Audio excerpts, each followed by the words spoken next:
Assalamualaikum warahmatullahi wabarakatuh. Salam jumpa adik-adik dengan saya Diah Nur Intan, dosen pengampu dasar-dasar jurnalistik. Pada kesempatan kali ini kita akan membahas berkaitan dengan ruang lingkup jurnalistik itu sendiri. Jadi ada 3 hal yang akan kita bahas berkaitan dengan satu, pengertian dari jurnalistik itu sendiri apa, kemudian yang kedua bentuk-bentuk dari produk jurnalistik, kemudian yang ketiga berkaitan dengan pers. Nah, kalau di masyarakat awam kita seringkali mendengar bahwa kata-kata pers dan jurnalistik adalah hal yang sama. Sebetulnya tidak. Pers itu sendiri adalah bagian dari media, sementara jurnalistik adalah kegiatan mencari, kemudian menggali, mengumpulkan, mengolah, kemudian memuat dan menyebarkan, luaskan berita itu sendiri. Jadi di situ ada rangkaian kegiatan-kegiatan yang dilakukan oleh seorang wartawan atau seorang jurnalis dalam membuat sebuah produk karya jurnalistik. Kemudian yang kedua berkaitan dengan pengertian dari jurnalistik ini sendiri. Jadi memang ada pendapat yang mengatakan juga bahwa jurnalistik ini apa sih sebenarnya mengarang pengkabaran terkini berkaitan dengan hal-hal yang fenomenal, kemudian peristiwa-peristiwa yang ada di masyarakat yang akan disebarluaskan oleh tim atau wartawan atau jurnalis itu sendiri. Nah, kemudian apa sih yang dimaksud dengan bentuk-bentuk jurnalistik atau bentuk jurnalistik itu sendiri sebetulnya ada 6. Yang pertama jurnalistik media cetak. Jurnalistik media cetak ini kalau kalian masih baca koran, surat kabar, itu sebetulnya kalian sedang membaca hasil produk karya jurnalistik. Nah, di situ lebih ditekankan ada salah satunya mendesain, atau misalnya setelah kita seorang jurnalis itu mengadakan, mencari, menggali, mengumpulkan peristiwa-peristiwa dijadikan sebuah berita, tentu tata letak segala macam itu juga diperhatikan. Kemudian berita itu juga harus bertanggung jawab jika disampaikan ke masyarakat. Yang kedua, jurnalis media radio. Di jurnalis media radio biasanya dia lebih lebih mobile, mencari, menggali, mengumpulkan, mengolah itu kemudian langsung disampaikan melalui atau media massa radio itu sendiri. Kemudian yang ketiga, ada namanya jurnalis media televisi. Nah, sebenarnya ini wartawan yang ada di sini biasanya lebih suka dipanggil, kalau mereka itu jurnalis gitu ya.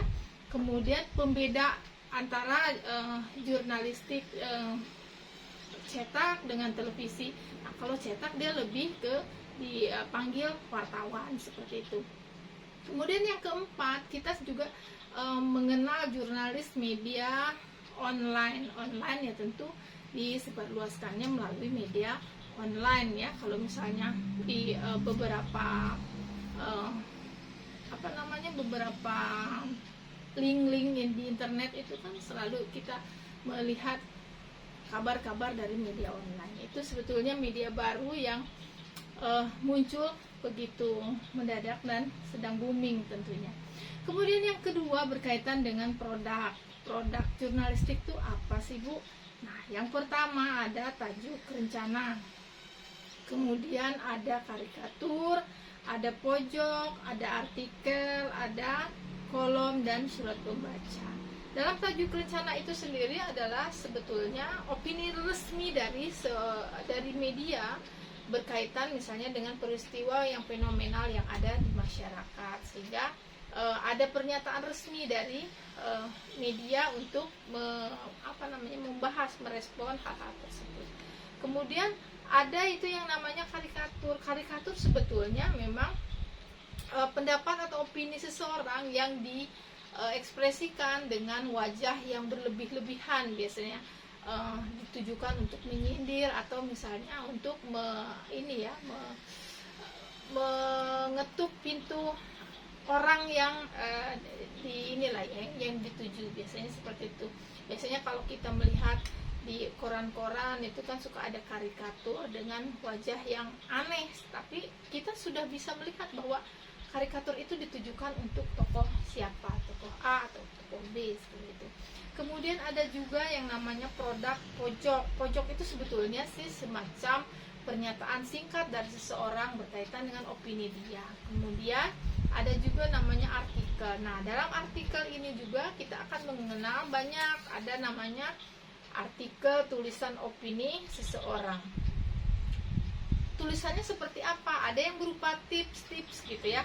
Itu namanya artikel praktis. Jadi dia lebih ringan. Kemudian biasanya sih tips-tips ini selain disampaikan di media televisi, di media radio, tips-tips ini juga di media cetak bisa kita temui. Jadi berkaitan dengan misalnya tips menghadapi bahaya banjir atau tips menghadapi pencurian di rumah, seperti itu.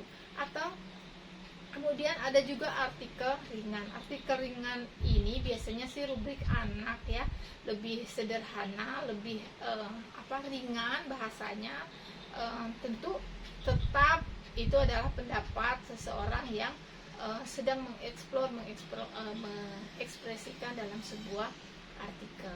Nah, kemudian ada juga namanya artikel opini. Nah, biasanya sih ini kita bisa menemukannya ada di pojok atau di tajuk rencana tadi.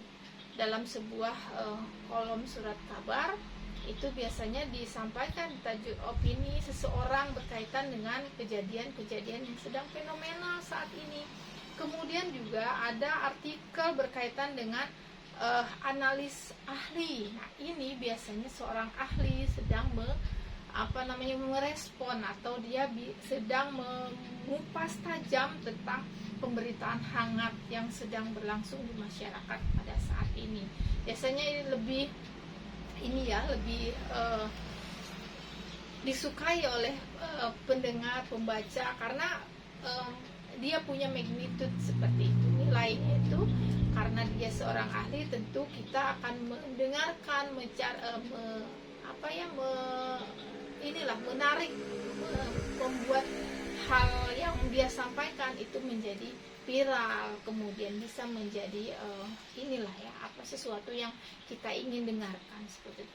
Nah, kemudian ada yang poin berkaitan dengan produk kolom. Nah, kolom ini ada sebenarnya opini singkat seseorang, ada di media cetak berkaitan dengan pembahasan ringan ataupun berat, tetapi sih biasanya lebih slot dalam space dalam media cetaknya itu juga tidak terlalu banyak membahas berkaitan dengan misalnya fenomena yang sekarang, tetapi dia tidak lebih detail.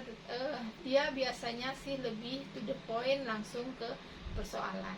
Kemudian ada juga yang dinamakan surat pembaca. Nah, kalian kalau masih memantau atau membaca berkaitan dengan surat kabar atau koran, ini pasti ada kolom namanya surat pembaca. Biasanya surat pembaca ini isinya adalah curahan hati masyarakat berkaitan misalnya dengan ketidakpuasan terhadap pelayanan masyarakat, rumah sakit misal ya.